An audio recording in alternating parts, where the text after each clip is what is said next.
டேய் மாஸ்டர், ஏன்டா நான்வெஜோட தயிர் சேர்த்து சாப்பிடுற? உனக்கு ஃபுட் பாய்சன் ஆக போதுடா. என்னது ஃபுட் பாய்சன் ஆகுமா? என்னடா சொல்ற? ஆமாண்டா, சிக்கன் சூடு தயிர் குளிர்ச்சி ரெண்டுமே ஒன்னா சேரக்கூடாதுடா. டேய், சிக்கனோட லீன் புரோட்டீனும் தயிரோட ப்ரோபயோட்டிக்ஸும் என்ன மாதிரியான காம்பினேஷன் தெரியுமா? பேலன்ஸ்டு மீல் 10 out of 10 கொடுக்கலாம்டா. நோ, அக்கார்டிங் டு ஆயுர்வேதா அப்படி சாப்பிட்டா இன்டைஜஷன் ஆகி 3 நாள் பேதியில தான் போகும். ஈவன் ஸ்கின் டிசீஸ் கூட வரும்டா. டேய், உங்ககிட்ட இருக்கிற ஹைட்ரோகுளோரிக் ஆசிட் அண்ட் என்சைம்ஸோட பவர் பத்தி தெரியுமா?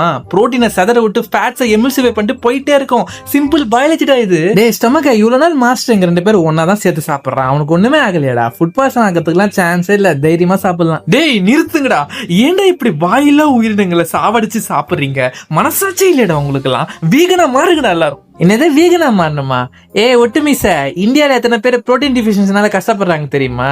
இவங்க நான்வெஜ் சாப்பிடுறதே வாரத்துல 2 நாள். அதுலயும் உழ வைக்கிறீங்க. யாரா நீங்க? ஆமாண்டா, இவங்க அனிமல்ஸ் எல்லாம் சாவடிக்க கூடாது பாவம்னு சொல்லி மக்கள் மனசுல ஒரு கில்ட்டை கிரியேட் பண்ணி வீகனா மாத்துறாங்க. இவங்களும் வீகனா மாறி என்ன சாப்பிடுறதுன்னு தெரியாம விட்டமின் டிஃபிஷியன்சி வந்து ஹாஸ்பிட்டல்ல மொய் வைக்கிறாங்க. எப்பா டேய், நீங்க எப்படியோ அடிச்சுக்கோங்க, ஆனா எங்களை மட்டும் சாப்பிட்டுருங்க.